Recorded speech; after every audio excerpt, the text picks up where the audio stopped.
आप सभी लोगों से एक छोटा सा सवाल है कि बोर्ड पे यहाँ पे देखिएगा गौर से, यहाँ पे लिखा है खुशी इट्स। अब ये जो खुशी इट्स लिखा हुआ है तो क्या ये एक सेंटेंस है या नहीं है, और अगर ये सेंटेंस नहीं है तो कैसे है, और अगर ये सेंटेंस है तो कैसे है। आपको दोनों चीज बताना है कमेंट बॉक्स में जाके, ठीक है। तो चलिए यहाँ पे देख लेते हैं कि हम लोगों ने यहाँ पे बोला खुशी इट्स, तो आपसे सवाल क्या है कि खुशी इट्स एक सेंटेंस है या नहीं है, और अगर ये सेंटेंस है तो कैसे है, और अगर ये सेंटेंस नहीं है तो कैसे नहीं है। ये आपको दोनों चीज बताना है। अगर आपको पता है तो कमेंट बॉक्स में जरूर जाके इसको बताएं और अपने नॉलेज को एक बार चेक करें कि हाँ भाई आप जो पढ़े हैं, आपके पास में जो नॉलेज है इंग्लिश को लेके, क्या वो नॉलेज जो है वो सही में काम कर रही है कि नहीं कर रही है, ठीक है। तो चलिए अब यहाँ पे हम लोग एक छोटा सा एग्जाम्पल लेते हैं। हमने बोला कि ठीक है, यहाँ पे 100 आदमी से हम लोगों ने यही सवाल पूछा कि खुशी इट्स। मान लीजिए कि ये सवाल आप ही से हुआ, आप जैसे 100 लोग यहाँ पे हैं और उनसे एक ही सवाल पूछा गया कि खुशी इट्स, ठीक है। अब सभी लोगों यानी कि सभी लोगों का लगभग जो लोगों का जवाब होगा, यानी कि मान लेते हैं कि यहाँ पे 100 लोग हैं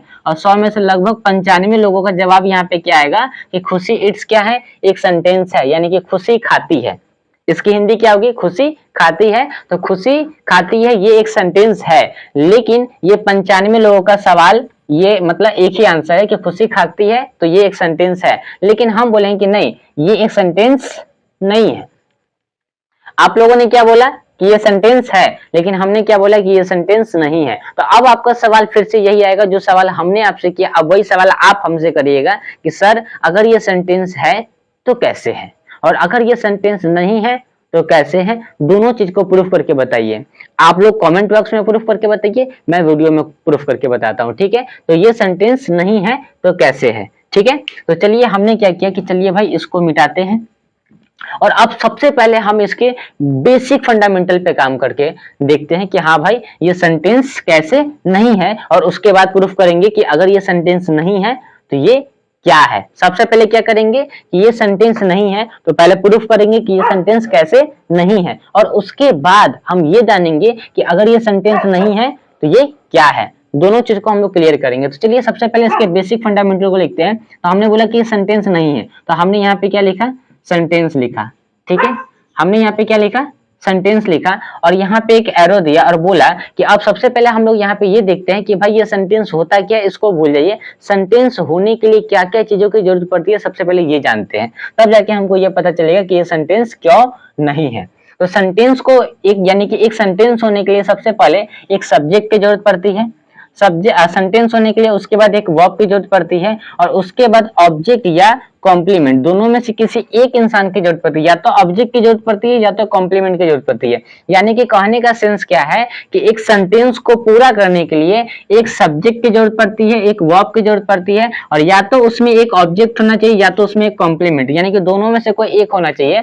बट आप यहाँ पे देखेंगे थोड़ा सा गौर करके, तो खुशी क्या है, एक सब्जेक्ट है, ठीक है। और इसको थोड़ा सा यहाँ से पहले मिटाते हैं, और ये जो इट्स है ये क्या है, एक वर्ब है। तो हमने यहाँ पे पढ़ा कि भाई एक सेंटेंस को होने के लिए क्या चाहिए, एक सब्जेक्ट एक वर्ब, या तो उसमें ऑब्जेक्ट होना चाहिए या तो कॉम्प्लीमेंट, दोनों में से कोई एक चीज होना चाहिए। लेकिन यहाँ पे थोड़ा सा गौर करेंगे कि यहाँ पे सब्जेक्ट और वर्ब है, ना तो यहाँ पे ऑब्जेक्ट है और ना ही यहाँ पे कोई कॉम्प्लीमेंट है। तो इसका मतलब क्या है कि ये सेंटेंस नहीं है, क्योंकि शर्त क्या है, ये सेंटेंस को पूरा होने के लिए क्या चाहिए, एक सब्जेक्ट चाहिए, एक वर्ब चाहिए, या तो ऑब्जेक्ट चाहिए, एक सब्जेक्ट चाहिए, वर्ब चाहिए, या तो उसमें कॉम्प्लीमेंट होना चाहिए। दोनों में से कोई एक तो होना ही चाहिए। अगर नहीं है तो वो सेंटेंस नहीं है। तो अब तो ये प्रूफ तो हो गया ये सेंटेंस नहीं है, इसका मतलब क्या है, ये सेंटेंस नहीं, तो हमने यहाँ पे गलत का चिन्ह लगा दिया। अब सवाल ये आएगा कि सर ये सेंटेंस नहीं है तो अब ये क्या है, अब ये भी बता दीजिए। तो चलिए इसको भी जान लेते हैं कि अब ये सेंटेंस नहीं है तो ये क्या है। तो अब हम यहाँ पे लिखेंगे फिर से इसी वाले सेंटेंस को, हमने बोला खुशी, हमने क्या बोला, खुशी, और यहाँ पे लिखा है इट्स। चलिए अब जानते हैं कि खुशी इट्स ये एक सेंटेंस नहीं है तो ये क्या है। तो हमने बोला कि ये एक सेंटेंस ना हो कि ये क्या है, एक क्लाउज है। ये क्या है, एक क्लाउज है। सर ये क्लाउज क्या होता है, थोड़ा इसके भी बता दीजिए, ठीक है। तो चलिए इसे भी जानते हैं कि ये एक सेंटेंस ना हो कि ये क्लाउज है, तो ये क्लाउज होता क्या है। तो क्लाउज की एक छोटी सी एकदम परिभाषा सीख लीजिए, यानी कि डेफिनेशन सीख लीजिए। मान लीजिए कि एक बड़ा सा सेंटेंस है, ठीक है। एक बड़े से सेंटेंस के छोटे से भाग को जिसमें एक सब्जेक्ट होता है और एक वर्ब होता है, तो उसे हम क्लाउज कहते हैं। यानी कि एक बड़ा सा सेंटेंस लेंगे, जैसे हमने यहाँ पे बोला इसी सेंटेंस को लिखते हैं। हमने यहाँ पे बोला खुशी इट्स अ मैंगो, खुशी इट्स अ मैंगो, ठीक है। तो हमने यहाँ पे बोला चलिए ये एक बड़ा सा सेंटेंस है, इसको थोड़ा सा और बड़ा करते हैं। खुशी इट्स अ मैंगो डेली, खुशी आम डेली खाती है, ठीक है, यानी कि खुशी रोज आम खाती है, ठीक है। तो हमने यहाँ पे बोला कि ठीक है ये एक सेंटेंस है, ठीक है। और हमने क्या बोला कि एक बड़ा सा सेंटेंस होगा, अब वो जितना बड़ा सेंटेंस हो जाए उससे अपने को कोई मतलब नहीं है। अब वहां एक बड़ा सा सेंटेंस होना चाहिए और उस बड़े से सेंटेंस के एक छोटे से भाग को, जिसमें शर्त क्या है कि एक सब्जेक्ट होना चाहिए। क्या होना चाहिए? एक सब्जेक्ट होना चाहिए और एक वर्ब होना चाहिए। एस इक्वल टू सब्जेक्ट होता है और वी इक्वल टू वर्ब होता है। तो एक सब्जेक्ट चाहिए और एक वर्ब चाहिए। तो हमने यहाँ पे बोला कि खुशी क्या है? एक सब्जेक्ट है। इट क्या है? एक वर्ब है। तो इसका मतलब क्या है कि एक बड़े से सेंटेंस के छोटे से भाग को हम क्लाउज कहते हैं। तो देखिए ये वाला जो भाग है ना, ये खुशी और वर्ब, तो ये क्या है? ये कहला जाएगा आपका क्या? क्लाउज। समझ में आ रहा है? समझ में आ रहा है? चलिए अब यहाँ पे समझते हैं। तो देखिए यहाँ पे खुशी इट्स लिखा हुआ है, तो इस खुशी इट्स में क्या है? एक सब्जेक्ट है और एक वर्ब है। तो इसका मतलब क्या है कि ये एक सेंटेंस नहीं है, ये एक क्लाउज है। लेकिन अब आप यहाँ पे बोलेंगे सर ठीक है, यहाँ पर तो समझ में आ गया कि यहाँ पे कोई ऑब्जेक्ट और कॉम्प्लीमेंट नहीं है, तो ये एक सेंटेंस नहीं है। तो ये एक सेंटेंस नहीं है, तो ये क्या है? ये क्लाउज है। क्यों? क्योंकि जहाँ पे एक सब्जेक्ट और एक वर्ब होता है वो क्या होता है? वो क्लाउज होता है। अब यहाँ पे एक छोटा सा और सेंटेंस हम लोगों ने इसी के जस्ट निकले लिखा है। यहाँ पे लिखा है खुशी इट्स, तो ये एक सब्जेक्ट और एक वर्ब है, तो ये तो क्लाउज का लग गया। लेकिन इसमें एक सब्जेक्ट भी एक वर्ब भी है और यहाँ पे मैंगो भी है। तो यहाँ पे मैंगो जो है ये क्या है? ये आपका ऑब्जेक्ट है ना भाई? ये आपका ऑब्जेक्ट है, तो इसमें तो भाई ऑब्जेक्ट भी है, तो ये तो सेंटेंस कराना चाहिए था ना सर कि यहाँ पे सेंटेंस के यहाँ पे क्या लिखा है कि सेंटेंस होने के लिए एक सब्जेक्ट, एक वर्ब और एक ऑब्जेक्ट या कॉम्प्लीमेंट चाहिए। तो यहाँ पे कॉम्प्लीमेंट ना होके लेकिन ऑब्जेक्ट तो है, और यहाँ पे डेली एक टाइम भी है, इसका मतलब अदर वर्ड आ गया, ठीक है। तो अब ये अदर वर्ड यानी कि अदर वर्ड में ही ऑब्जेक्ट और कॉम्प्लीमेंट भी आ जाता है। लेकिन अब यहाँ पे सवाल बनता है कि सर आपने अभी ऊपर में क्या सिखाया था कि ये ऊपर वाला जो सेंटेंस है ये क्या है? ये एक सेंटेंस नहीं है, ये क्या है? ये क्लाउज है। कैसे क्लाउज है? क्योंकि इसमें एक सब्जेक्ट और एक वर्ब है, तो ये क्या है? ये क्लाउज है। लेकिन सेंटेंस पूरा होने के लिए क्या चाहिए? एक सब्जेक्ट, एक वर्ब, या तो उसमें ऑब्जेक्ट या कॉम्प्लीमेंट होना चाहिए। तो इस वाले सेंटेंस में एक सब्जेक्ट भी, एक वर्ब भी है और इसमें ऑब्जेक्ट भी है, तो इसका मतलब ये सेंटेंस है। तो इसका मतलब ये सेंटेंस है। हाँ भाई ये सेंटेंस है, लेकिन ये क्लाउज भी है। तो इसका मतलब हमको यहाँ पे दो बातें सीखने के लिए मिलेगी। हम कह सकते हैं कि दुनिया का हर एक सेंटेंस क्लाउज होता है, दुनिया का हर एक सेंटेंस क्लाउज होता है, लेकिन दुनिया का हर एक क्लाउज सेंटेंस नहीं होता है। इसके पीछे का साइंस क्या है भाई? अभी हम लोगों ने क्या पढ़ा कि दुनिया का कोई भी सेंटेंस ले लीजिए, ठीक है, चाहे सीता सीता गाना गाती है या सीता पटना जाती है, मैं रोज मैदान में दौड़ता हूँ, ठीक है, मैं आप सभी लोगों को पढ़ाता हूँ, ये सब कुछ सेंटेंस है। और हर एक सेंटेंस जो होता है दुनिया का वो क्लाउज होता है। यानी कि दुनिया का हर एक सेंटेंस में क्लाउज होता है, लेकिन हर एक क्लाउज जो होता है वो सेंटेंस नहीं होता है। क्यों? क्योंकि दुनिया के हर एक सेंटेंस में एक सब्जेक्ट होता है और एक वर्ब होता है, इसीलिए दुनिया का हर एक सेंटेंस क्लाउज होता है, लेकिन हर एक क्लाउज सेंटेंस नहीं होता है। क्यों? क्योंकि हर एक क्लाउज में सेंटेंस के साथ में, यानी कि हर एक क्लाउज में क्या होता है कि ऑब्जेक्ट या कॉम्प्लीमेंट नहीं होता है। जैसे खुशी इट्स हो गया, तो खुशी इट्स में सिर्फ एक सब्जेक्ट और एक वर्ब है, तो ये क्लाउज है, ये सेंटेंस नहीं है। लेकिन आपने बोला कि खुशी इट्स अ मैंगो, तो यहाँ पे क्या है कि एक सब्जेक्ट भी, एक वर्ब भी है और ऑब्जेक्ट भी है। खुशी गोज टू मार्केट, तो यहाँ पे अगर आप बोलेंगे खुशी गोज टू मार्केट, यहाँ पे आपने बोला खुशी गोज टू मार्केट, खुशी गोज टू मार्केट। तो अब यहाँ पे देखेंगे खुशी सब्जेक्ट हो गया, गोज वर्ब हो गया और मार्केट आपका कॉम्प्लीमेंट हो गया। अब ये मार्केट कॉम्प्लीमेंट कैसे होगी ये थोड़ी सी बाद में चर्चा करेंगे, अभी सिर्फ यहाँ पे समझिए ये मार्केट कॉम्प्लीमेंट है। तो यहाँ पे एक सब्जेक्ट है, यहाँ पे एक वर्ब है, ठीक है, और यहाँ पे एक कॉम्प्लीमेंट भी है, ठीक है। तो ये एक खुशी गोज टू मार्केट, ये क्या है? एक आपका क्या है? सेंटेंस भी है और ये एक क्लाउज भी है। क्यों? क्योंकि इसमें एक सब्जेक्ट और एक वर्ब है। तो ध्यान से थोड़ा सा समझने की कोशिश करिएगा कि दुनिया का हर एक सेंटेंस जो होता है वो क्लाउज होता है और दुनिया का हर एक क्लाउज जो होता है वो सेंटेंस नहीं होता है। तो चलिए एक काम, छोटा सा काम क्या करते हैं कि हम लोग एक छोटा सा काम करते हैं कि क्लाउज का डेफिनेशन लिख लेते हैं ठीक है। और उसके बाद हम लोग यहाँ पे थोड़ा सा ये भी देख लेंगे कि भाई ये जो भी नोट्स होता है, जैसे हमने यहाँ पे बोला कि दुनिया का हर एक सेंटेंस क्लाउज होता है, लेकिन दुनिया का हर एक क्लाउज सेंटेंस नहीं होता है, ठीक है। और उसके बाद क्लाउज का जो हिंदी डेफिनेशन है और इंग्लिश डेफिनेशन है उसको भी देख लेते हैं, और एक दो एग्जांपल और उसके साथ में ऐड ऑन कर लेंगे, तो आप लोग को और अच्छे से क्लियर हो जाएगा, जिससे क्या है कि आप लोग नोट्स भी बना पाइएगा, ठीक है। तो चलिए एक काम क्या करते हैं कि इसको मिटाते हैं और उसके साथ में क्या करते हैं, डेफिनेशन को भी सबके और जो भी नोट्स है लिखने के लिए नोट, उसको भी यहाँ पे लिख लेते हैं, ठीक है। चलिए वीडियो को स्किप नहीं करिएगा, ध्यान से समझिए हर एक पॉइंट को। जो भी दिक्कत होगी आप लोग क्या करेंगे, कमेंट बॉक्स में जाके टाइप करेंगे या दिए गए नंबर पे कॉल करेंगे, ठीक है। डायरेक्ट कोई बड़ी बात नहीं है। चलिए अब यहाँ पे क्या करते हैं हम, सबसे पहले यहाँ पे हमने क्या लिखा, क्लाउज लिखा। क्लाउज की हिंदी सभी लोगों को पता है क्या?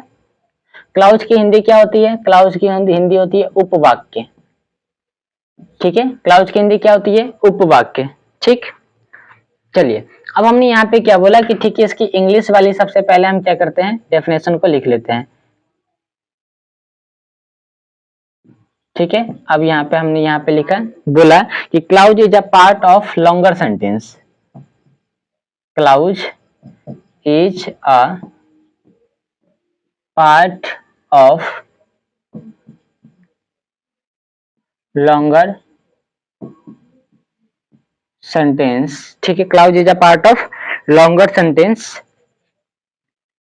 in which will be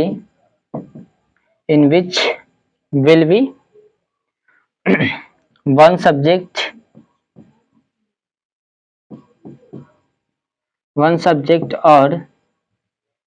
और नहीं लिखिए, यहाँ पे एंड लिख दीजिए, एंड वन वर्ब, ठीक है। यहाँ पे दे दीजिए फुल स्टॉप।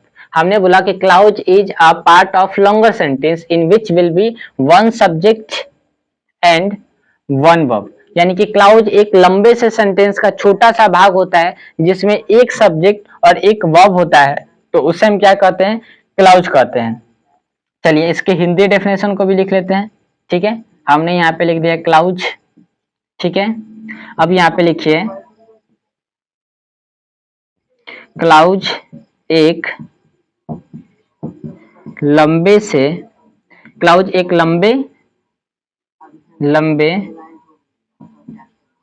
सेंटेंस का छोटा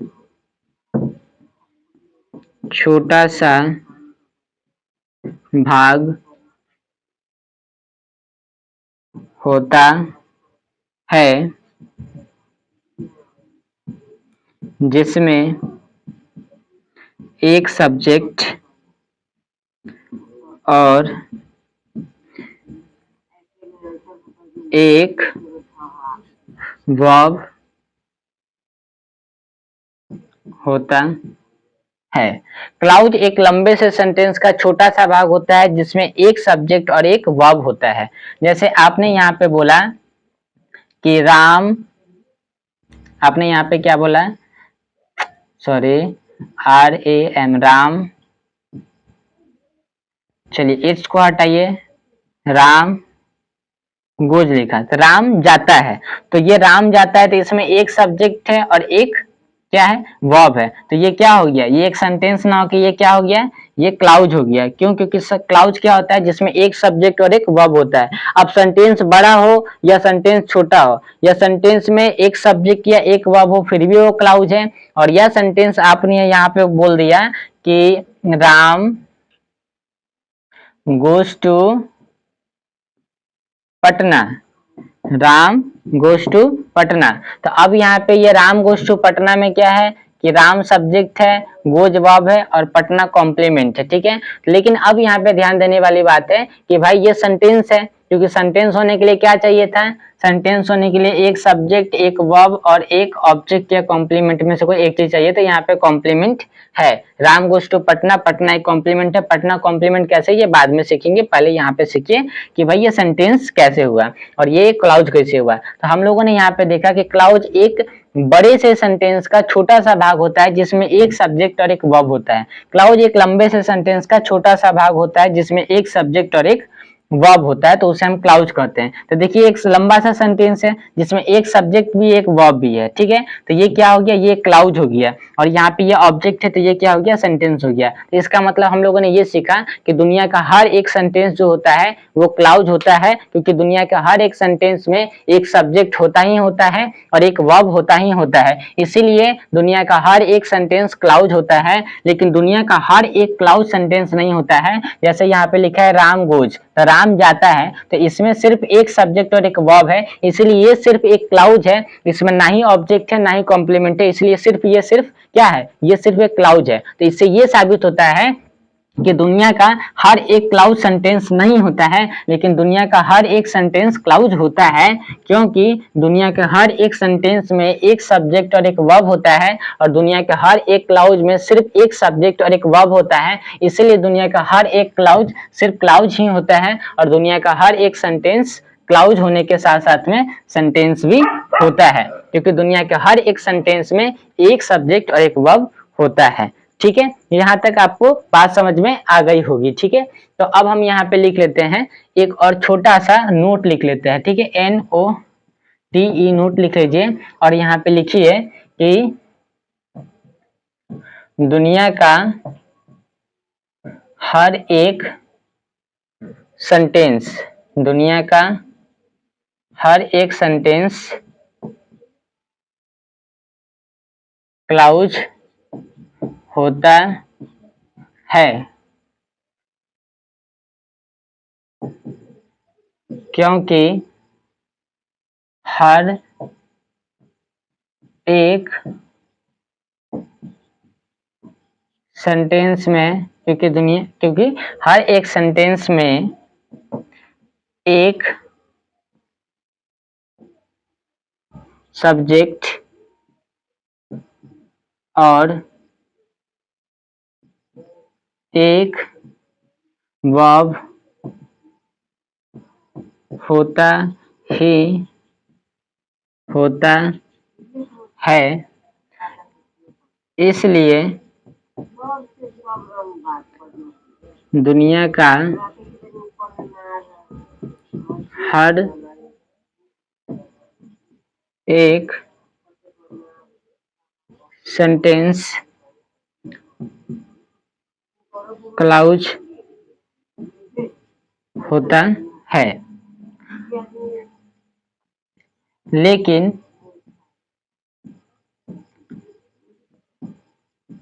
दुनिया का हर एक क्लाउज सेंटेंस नहीं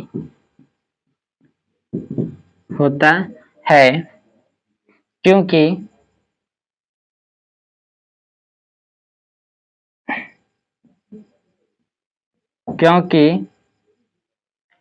हर क्लाउज में ऑब्जेक्ट या कॉम्प्लीमेंट नहीं होता है, इसलिए हर एक क्लाउज